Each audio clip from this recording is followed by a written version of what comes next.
Honestly, if anyone has any idea how I should be doing these tape margins, please let me know, because I am baffled. That's crooked. I feel like it's impossible to tell how much of the paper is underneath the tape.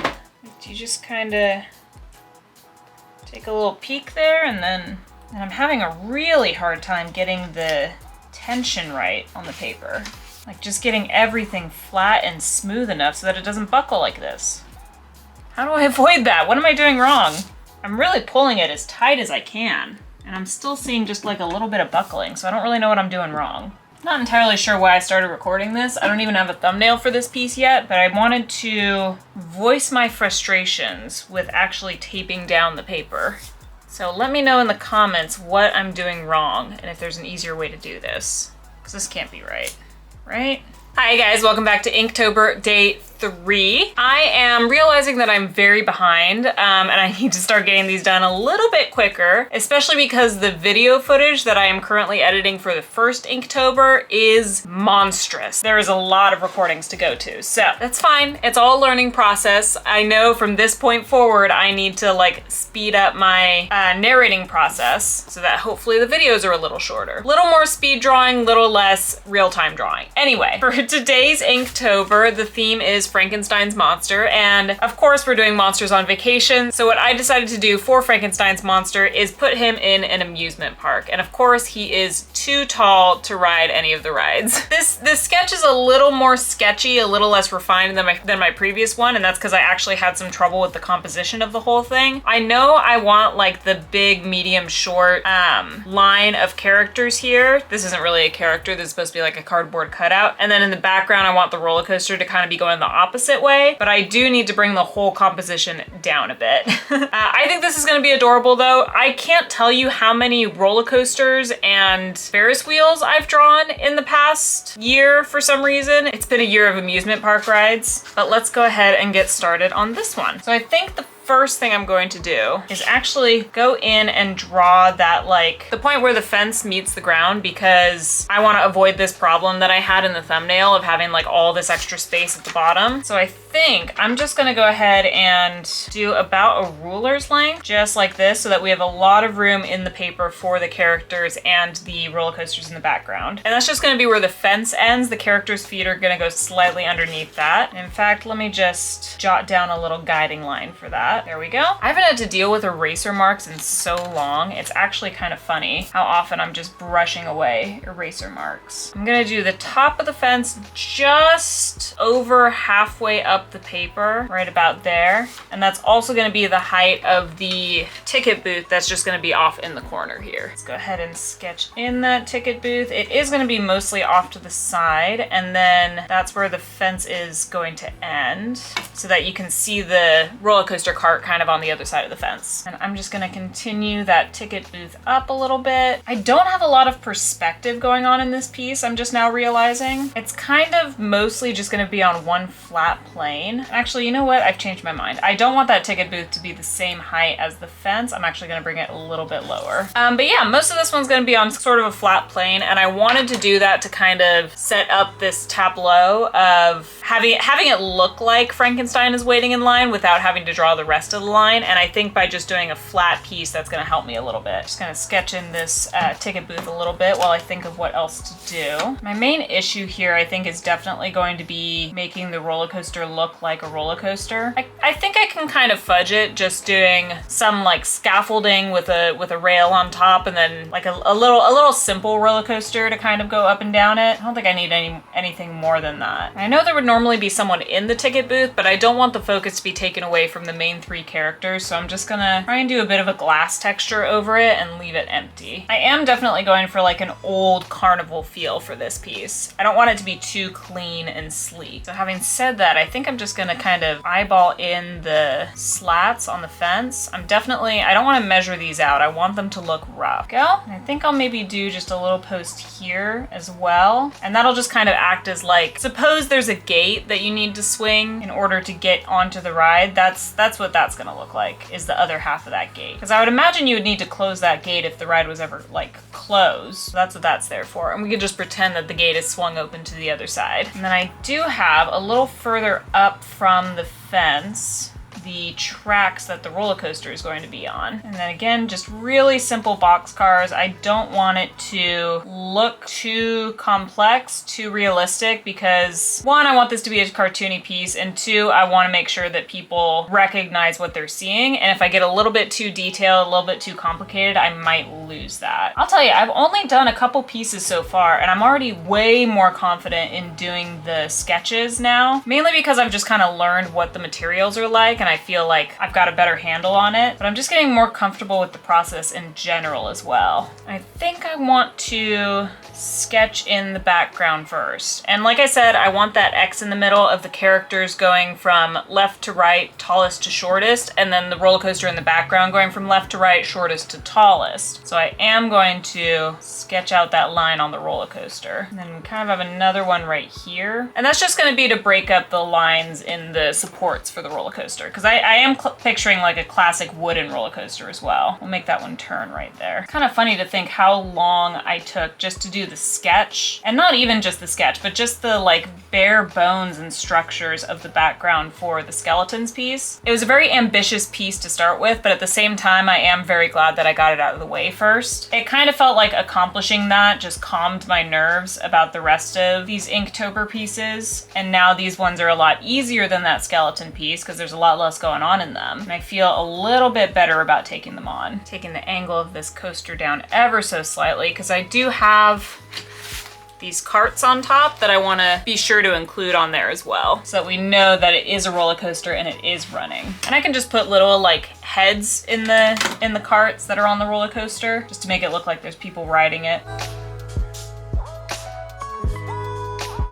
I'm not sure, because I really like in the thumbnail piece how I've done the dip in the roller coaster there. It really makes it look a lot more like a roller coaster and not just a hill, whereas this one that I have going on now kind of looks like a hill. So I might sacrifice a bit of this angle to get that dip back. I think it's for the best. You can't be too precious with these things. I don't know if this was a common phrase, but the art classes that I went to in high school had this motto of kill your darlings. And I think there were a lot of things wrong with those high school art classes, but the phrase kill your darlings has always kind of stuck with me because it is very useful when it comes to creating art, because it's very, very easy to have an idea about what you want for a piece, or especially if you're working on a piece, there's like a certain aspect of it that you worked really, really hard on and you really, really love, and you can't bear to let it go, but sometimes for the good of the rest of the piece, you have to. So even though I really liked that compositional X in the middle of the piece, I feel like I kind of have to get rid of it a little bit, make it look more like a roller coaster. I will say though, if you are extremely proud of something that you've done in art, there's nothing that says you can't save what you've done and just start a new piece. It wouldn't quite work with this one because I've just barely started, but if you have like a big piece that you're working on and you're really proud of this one thing that you put in the background, just save it for your own like mental feel good about it and start a new piece. There's nothing wrong with that. Might take you some more time, but to me, the enjoyment of art always has been and always will be the art process. If you're only creating art to get a final product and you get no other enjoyment out of it otherwise, think you might need to reevaluate your artistic technique, because I do believe that art should be cherished in every step of the process. And I'm gonna draw this Ferris wheel here. Ferris wheels specifically is something that I've been drawing a lot of for some reason. And I couldn't tell you why, because I hate drawing them.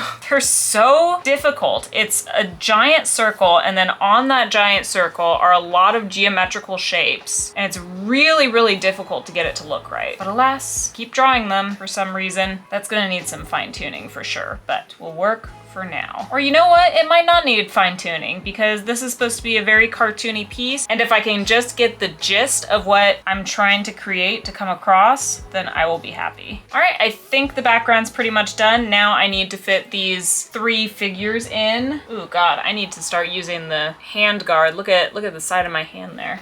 I forgot that's a thing that you have to deal with sometimes. So let's see here. I definitely want Frankenstein to be coming up through this gap between the roller coaster and the Ferris wheel. So I'm just gonna map him out here. Not putting anything in yet other than just figuring out the space where he's going to be. I also want to clarify while we're here that none of this is supposed to be a tutorial. This is literally me thinking through and talking through my artistic process and what I'm doing for no reason other than to just show everyone else how I'm doing this, how I'm working on it in my head. But this is not meant to be like, this is how you're supposed to do it kind of thing. It's just for entertainment value, I'm gonna be honest. Okay, so we've got Frankenstein here, we've got park attendant here, and we need clown, who's gonna be about the same height as the park attendant. And actually, clown is gonna be a little bit closer to the fence than where the other 2 are standing because he is a cardboard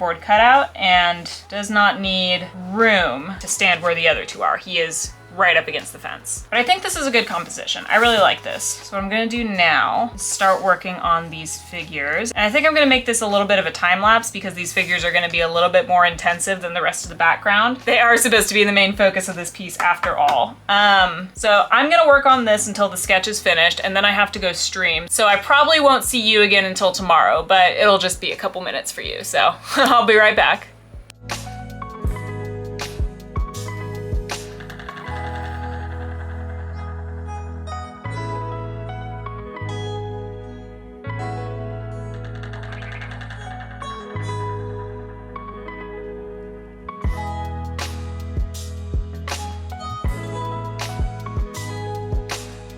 Okay. This one's given me a little bit of a run for my money. First of all, I genuinely have no idea how I'm supposed to tape this paper down without, because I tried hard on this one and there is like it's lumpy. So I'm really not sure what I'm doing wrong, how I'm supposed to be taping this paper down. I don't want to take it up though, because I feel like that would ruin a lot of things. But like, look at this. This is the one I tried the hardest to tape down and it's the worst. It's the most ripply. What if I'm just gonna, this feels like it could be a bad idea. But I just want to flatten it. That seemed to help a little bit. It's not like completely flush to the paper. If anyone has any tips on how to tape these down, please let me know. I really don't know what I'm supposed to be doing with that. Oh no. I have to be careful not to get eraser shavings in my coffee. Okay, and I'm also just not pleased with how Frankenstein came out. I think his body's okay, but his head is definitely not what I envisioned. So I think I'm just gonna start by redoing that. Just turned out to be a little bit too cartoony for my taste. I also feel like I might need to pull up a reference of the monster. Okay, I'm not too far off. It just looked a little goofy. But I think if I do maybe just a slightly smaller head, it'll look better.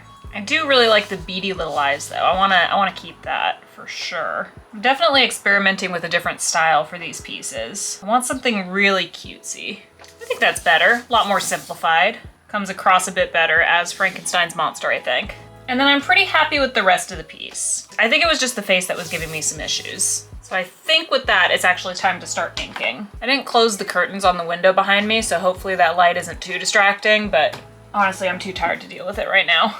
So to spoil a little bit of my Inktober process, kind of peek behind the curtain, I just finished editing last night the first Inktober video, the skeletons one.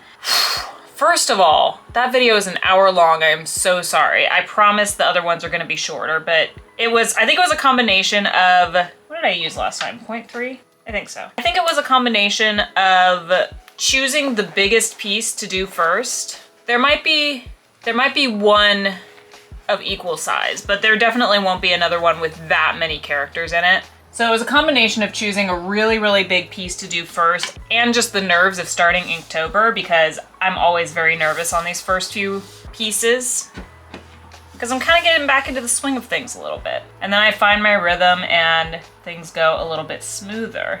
But because of that, that first video took far, far longer than it needed to. And I tried to trim it down as much as possible. I actually got it down from an hour and like 5 minutes to just an hour flat. But by the time I had finished editing it down a second time, I was just so ready to get it scheduled and not have to look at it again. But I did learn a few things. For example, I learned that this camera cannot be zoomed in because it actually cuts off a good portion of the paper if it does. So it's better to zoom in post if needed. So apologies for the past couple videos where the camera was zoomed in too far and I didn't capture some of the artistic process. Like I said multiple times in that video, this whole series is just going to be a bit of trial and error because I'm trying a lot of new things and I'm not entirely confident in any of what I'm doing right now. But that's the joy of art for me, is that trial and error process. I like learning new things and I like applying those new things to new projects and seeing my improvement along the way. That's the fun of art for me. So I definitely don't mind a few hiccups if it means that I get to learn something new. Kind of going for like a buzz cut here. May have made it a little bit wonky on this side. I'm actually gonna do a couple little stray hairs here. It's actually kind of ironic to be working on this piece right now because in a couple days, today is the 1st of October, and on the 4th, I'm actually heading off to Disneyland for the first time since I was a child. I think the last time I went to Disneyland, I was maybe in high school. I'm almost 30 now, so I'm very, very excited to be going again. I'm not what you would call like a huge Disney fan, but I am a huge theme park, amusement park fan, and it's really hard to find a well-run amusement park in California outside of Disneyland, or at least in my area. They have such a huge fan base and so many people wanting to go work there that they can afford to be like really particular about their staff. So the fact that their staff is like actually wanting to work there because they want to work at Disneyland, not just because they need a job, it does make the experience a lot better. Ooh, that was a little wonky, but I wanted to get this little stitch line in. I've just noticed recently with places like Six Flags and Great America, and I don't think this is a recent phenomenon, I think this is something that's always happened, I'm just sort of picking up on it now that I'm a bit older and have held a couple more responsibilities in life. But I'm just now noticing that theme parks tend to hire younger people who don't really want to be there. Like college students who are just there because they need to pay the bills kind of thing. Which is fine, I get that. People need to pay the bills, but it does reflect on the quality of the park if the workers do not care about it. This seems like it's gonna get into a controversial subject, so I'm gonna stop and just say I'm very excited to be going to Disneyland. And I've never been to Disneyland during October, so I'm very, very excited to see what the spooky season is like. I think the last time I went was on like a high school band trip. Let me know in the comments what your favorite ride at Disneyland or Disney World is. And if you have not been to Disneyland or Disney World, let me know what ride you would like to go on if you ever get the opportunity. My favorite ride is Pirates, hands down. I remember it as a kid before the movie franchise got really popular and they had like the regular animatronics instead of the animatronics that looked like the actors in the movies. And I really, really enjoyed it then. And it's kind of sad that it's become a little bit commercialized. I don't know, part of the magic for me was feeling like you were in the world of the ride. And now that the animatronics and the scenes are modeled after the movie scenes, it feels more like they're just trying to capitalize on the success of the movie instead of focusing on the ride itself, which is a little disappointing. I am very, very sad that this is going to be my first time going to Disneyland after Tower of Terror was rebranded, and Tower of Terror was hands down my favorite ride. And I know it's the same ride, but I'm not going. I hate Marvel. I hate Marvel so much, and I absolutely hate what they've done to the film industry. So even though it's the exact same ride, I am not going on Legend of the Guardians, whatever, because they took my favorite ride away from me and replaced it with something mediocre. But yeah, in addition to being excited for Disneyland, I am also very stressed because I have a lot of work to get done before we go, because I will be there from the 4th to the 8th. And this video needs to be up on my Patreon by the 7th, which means I need to get this entire piece finished and video edited before we leave. And then the next Inktober, the one after this one, needs to go up on my Patreon on the 10th, which is 2 days after we get back. So I do need to get a good start on that one as well, if I want to have any chance of getting it up in time. By the way, if you guys didn't already know, I do have a Patreon where I post all of my content 3 days in advance. So if you want to see these videos early, you can sign up for the video start tier on there, and you get all of my content 3 days in advance, along with a lot of work in progress sketches and of anything that I'm working on, including Inktober, and a ton of exclusive content that I just don't post anywhere else. I'll talk more about it at the end of this video, I always do. But I wanted to throw that in there since we were talking about it. I'm actually quite happy with this Frankenstein. He looks just cartoony enough that I think this will end up being a really cute piece. I've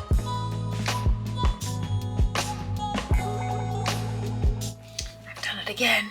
This is what happens when you deviate from your sketch. You make mistakes. I'm just so used to doing it with digital art, because obviously with digital art, if you make a mistake on the line art, you could just erase it. But I can't do that here. Stop doing that.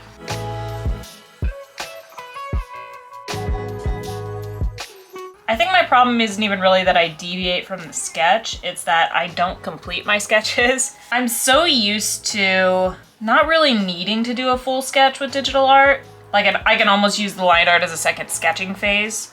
But even then, this is an issue that I run into, where I just don't finish my sketch and then the line art suffers because of it. I foresee a problem. So I just drew this line for the string for the balloon, and I'm realizing that the background is going to be a bunch of vertical lines as I draw the supports for the roller coaster behind him, and I'm hoping that this string doesn't get lost in that.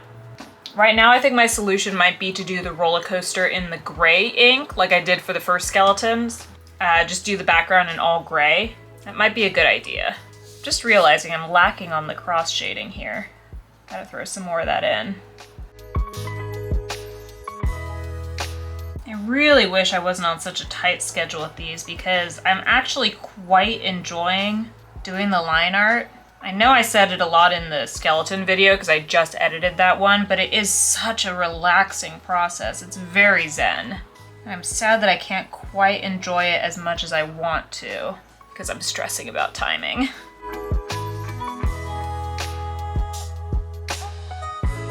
All right, well, there's our Frankenstein done. I'm actually super happy with him. I think he turned out super cute. Cute might be a bad way to describe Frankenstein's monster, but he is. Like, look at how adorable this looks. I'm very happy with it. I'm gonna speed through these other two figures, and then I actually need to go run a couple errands, and I will meet you back here later today for the background process. All right, see you in a bit.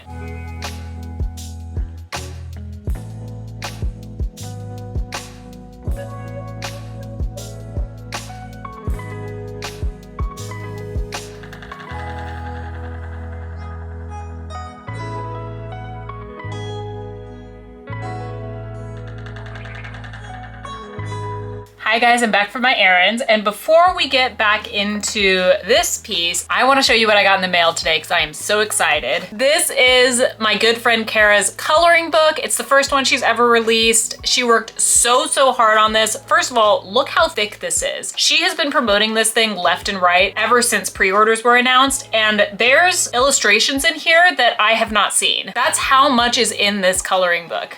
This is not sponsored, but I am so proud of her, and I want you guys to know that this Galaxy Girls coloring book is available. You can buy it on Amazon. It's one-sided, so when you finish a piece, you can tear it out on the perforation and hang it on your wall. I love this very first page of the book. I have never seen this piece before. I don't know how I missed it because Kara's been promoting like everything in here, but look at that. I love that first piece. Everything in here is so gorgeous. The paper is an unbelievably amazing quality. It's like a relatively decent size for a coloring book, book. It's just, I cannot wait to start coloring in this. I just got it today. I need to finish these Inktober drawings before I start doing content for this, but oh, I want to color in it so bad. I gotta put it aside because I need to finish this. So I've got my little foreground characters all finished here, and I think it's just about time to start working on the background. So I'm gonna take up my handy dandy 3-point pen again. I did go to Michael's, by the way, while I was out on my errands because I got that coloring book just before I left. So I went out to Michael's and I got actually some Sharpies because this book, Kara's coloring book, is specifically made for alcohol markers, and I do not work with alcohol markers. They're very intimidating. So I wanted to get something a little cheaper than Copic. I didn't want to pour all my money into the really expensive alcohol markers because it's not something that I use that often, but Sharpies are actually alcohol markers. They do work the same, and they are significantly cheaper than some of the higher end stuff. From what I've been told, they're a little harder to work with, but I figured at the very least, I'll get some good content out of it. But yeah, I stopped by Michael's and picked those up. So now I've got a giant set of colored Sharpies. I can't wait to start coloring in that book. It's gonna be so fun. I wanna do these planks on the fence individually because I want them to look a little bit rickety, a little haphazardly put together. I don't want it to be very uniform. So I figured if I draw them individually, my lines are gonna be naturally wobbly enough that it'll give it kind of a rickety effect. Because I don't want this to seem like a very high-end theme park. I want it to be kind of a carnival almost. I just feel like that's funnier. I think for the foreground here, what I'm just gonna do is I'm going to ink in the fence and the ticket booth with the black microns. Maybe do the roller coaster cars in the background here with the dark gray microns, and then everything else in the background with the light gray. So the roller coaster and the Ferris wheel over here. And I think that'll give me a good like depth of field effect. There we go. Looks like a pretty good rickety fence. And we've got the ticket booth over here. Had the one fence plank off to the side, and that's kind of what we're assuming that the gate is attached to. I'm gonna add some like scalloped tiles to the roof of this, just so it doesn't look super plain against the background. This is another time where I'm free inking without using line art, but I think that's okay. I think that turned out pretty good. I actually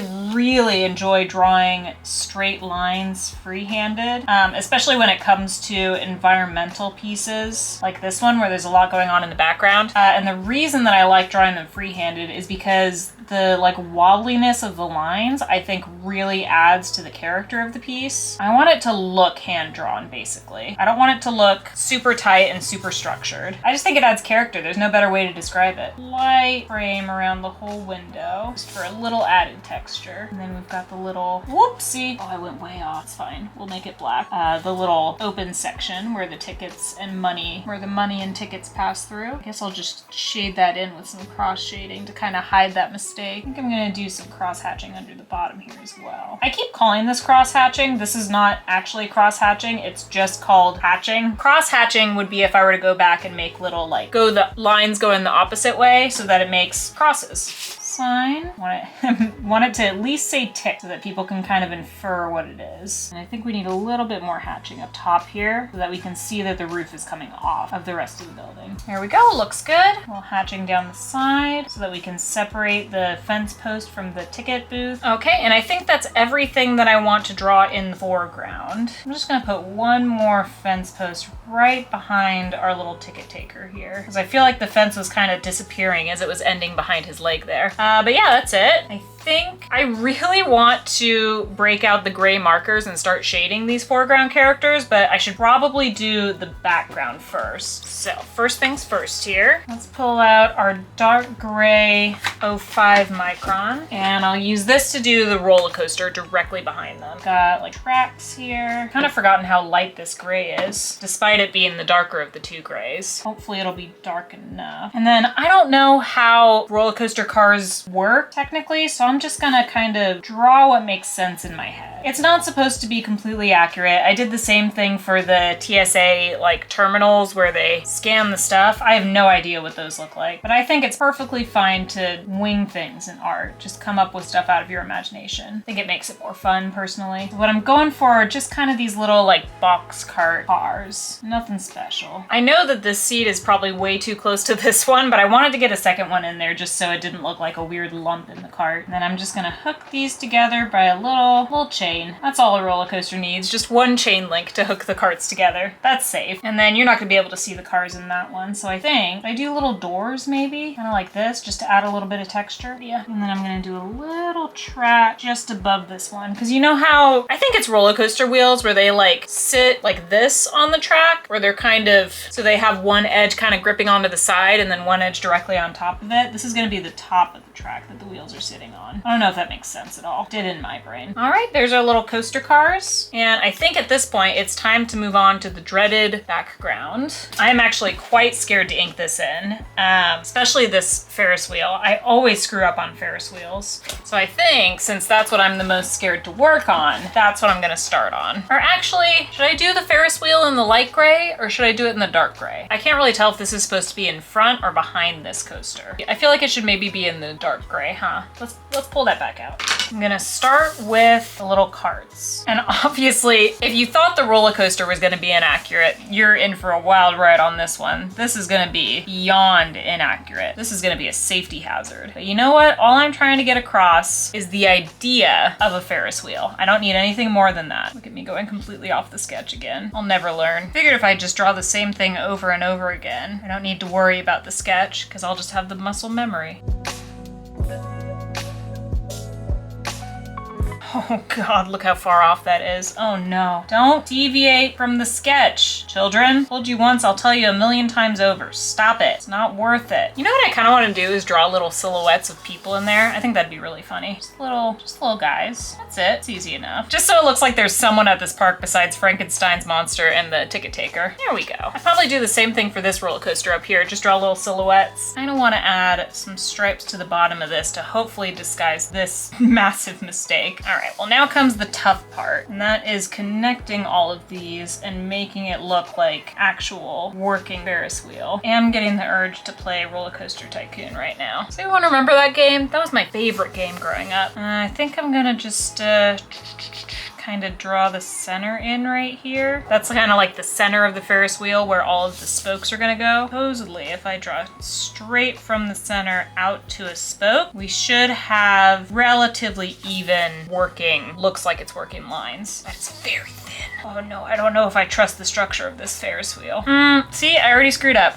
That should be going way further in than it is. Oh boy, maybe I can salvage it. Of all things, why did I try to freehand a Ferris wheel? Of everything on this piece, the Ferris wheel, one of the most complicated looking rides imaginable, is the one that I had to try and freehand. Okay, so what I'm kind of thinking is maybe I can salvage this spoke by having this one over here look like it's behind the other ones. Maybe that'll help. I don't know, I'm floundering here. Maybe I should have done this in the light gray just so that no one would notice it. Try and hide everything with some hatch shading. Okay.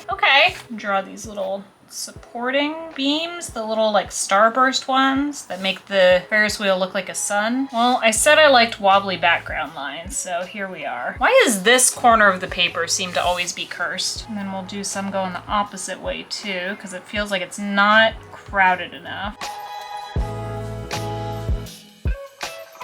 I'm gonna kind of hide this mistake spoke in there. Oh my God, that's a lot. That's a lot.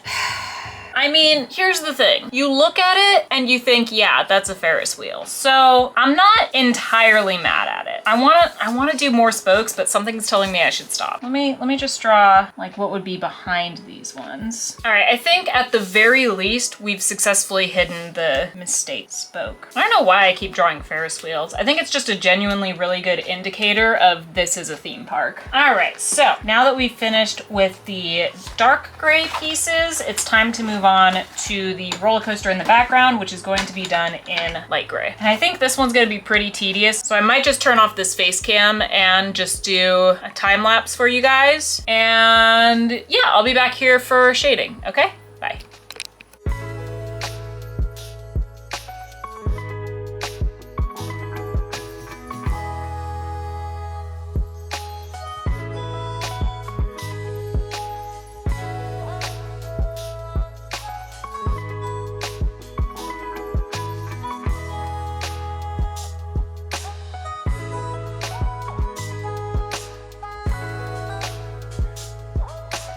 Hi Hi guys, welcome back. As you can see, we've got the line art all finished, so time to start erasing and moving on to coloring. I'll tell you, I was talking a little earlier about how I just finished the editing for the first Inktober, the skeletons one, and oh boy, there was a lot that needed to be edited, and I made a lot of mistakes with the filming setup, specifically with this camera, the time-lapse camera, because I kept zooming in before I would start recording because I figured, oh, I wanted the time-lapse camera to like capture the whole canvas. And then realized that when I hit record, it actually shrunk the dimensions of what's actually being recorded. So even though I had the canvas in frame on the viewfinder, as soon as I hit that record button, it got cut off. So I do apologize for the first two videos, and I think the start of this video I did the same thing. But from now on, I will not be zooming in manually on the camera. If I do need to zoom in, that will be done in editing. Hopefully don't have to worry about the canvas getting cut off anymore. This is also like hustle week for me. As you know, I'm going to Disneyland in a couple of days, and I want to get this piece, this one that I'm working on now, the entire piece finished and the video fully edited before I leave, so I don't have to worry about it at all when I get back. I can just start on the next one, because I will be getting back on Monday and these need to be up on Tuesday. In fact, they need to be up on my Patreon even earlier, so I do need to get these done. So I'm really hoping to finish this one today. Should be able to, I just need to do shading. And then hopefully I can start on the next Inktober prompt, day 4, which I believe is Headless Horseman, and I'm very excited for that one. Hopefully I can get started on that one, if not tomorrow, maybe even tonight.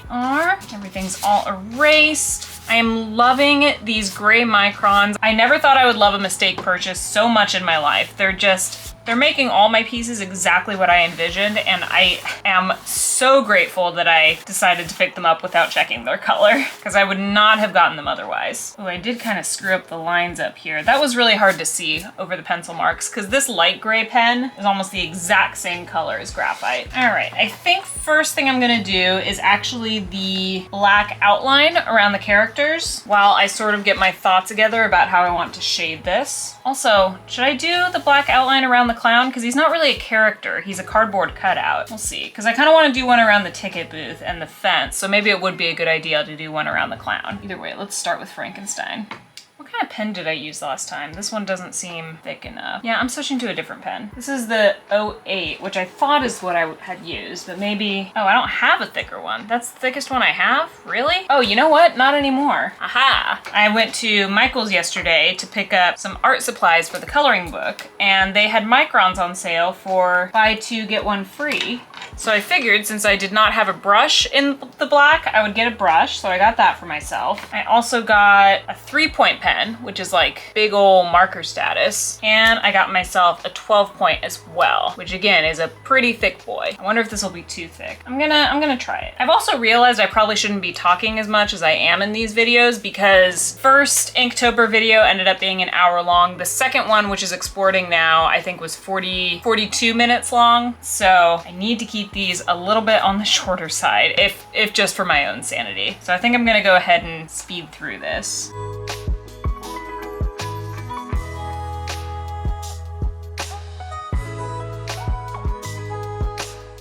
So I think I'm gonna leave the clown like this, where he's outlined in the same like clump as the fence. I do want him a little bit separated, which is why I'm planning on coloring the fence with the light gray pen, and then hopefully that overlapping of the brush can give it like a nice wood texture too. So I think I'm gonna leave the outline here, the dark outline. And when I say dark outline, I mean dark outline. This boy thick. Like that first swipe of the pen was rather intimidating, because I did not realize how much ink was going to be put on the paper, but it looks great. Super happy with it. So I think with that, naturally, the last thing to do here is shading. So I've just pulled out all my gray pens. And I think I'm gonna start with the fence, since I know that's like at the forefront of my mind. I know I'm gonna be doing that. And I am going to be shading it with the lighter gray, I think. I'll tell you, I was never more scared of smudging ink than when I was using that thick outline pencil. That, oof, it put down a lot of ink.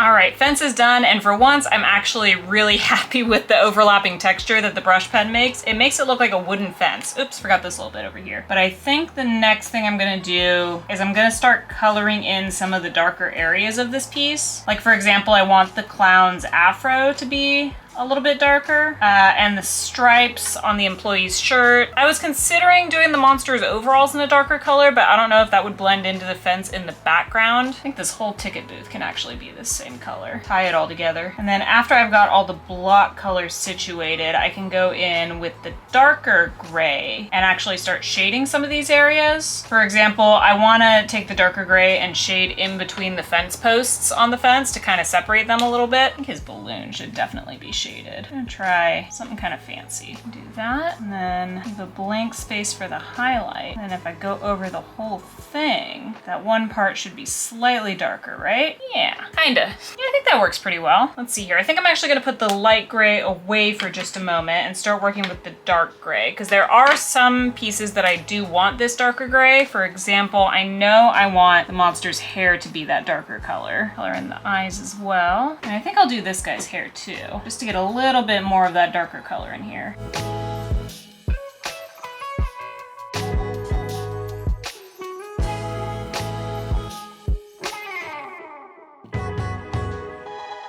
All right, foreground's all colored in. I do still need to like color in the background. And I think I'm gonna do that first. Well, I don't know. Let me color in the ticket sign real quick. I'm hesitant to work on the background just because it is pretty big and it is all colored in gray. So if I do start shading it, I'm afraid I'm gonna lose some of the lines back there. I think maybe I'll shade the Ferris wheel and the roller coaster cart because those are in the darker gray. So I'm just gonna do that real quick. I did something a little fun with the shading this time that I actually quite like.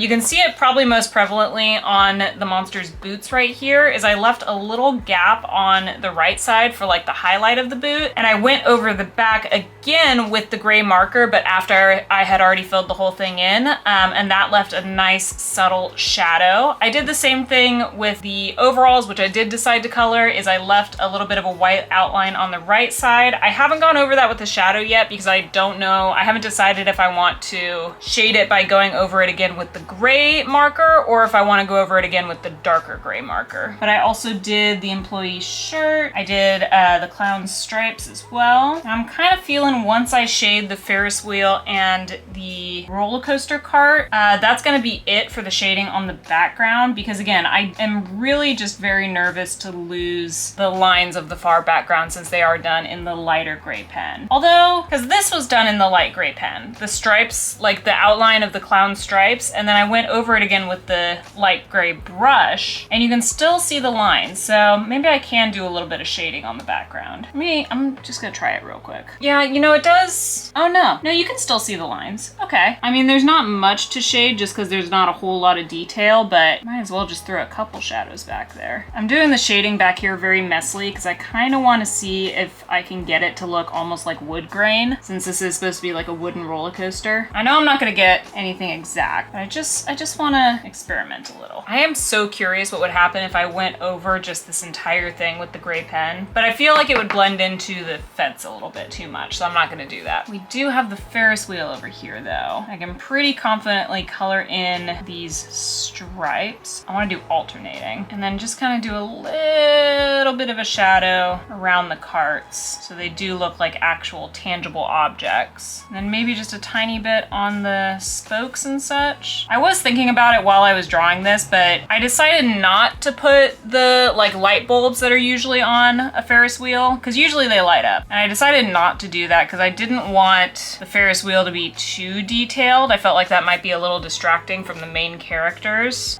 especially since I screwed up so much on it. But I do still want it to look like it's in a 3D space, so I'm throwing just a little bit of shading on it. All right, cool. Well, I think that's pretty much it for the background. So I'm gonna work on the shading for the foreground and I'll meet you guys back here for the finished product, okay? Bye.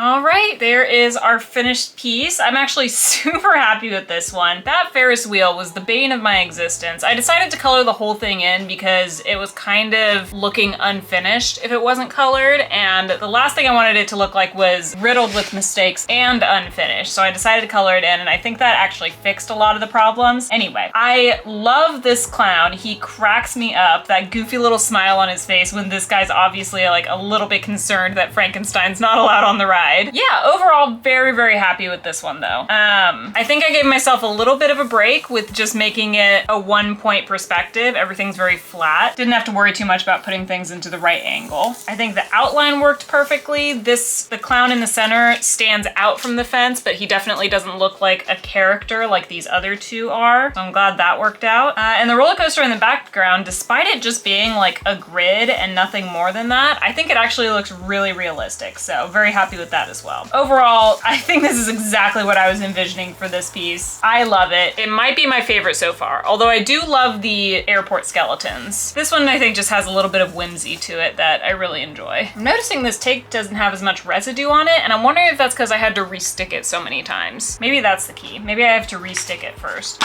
There it is. Sorry about the lighting in this video, by the way. I'm doing this in broad daylight and my window's open, so. Yeah, there is day 3 of Inktober. That is Frankenstein's monster. Super duper happy with this one. Absolutely love it.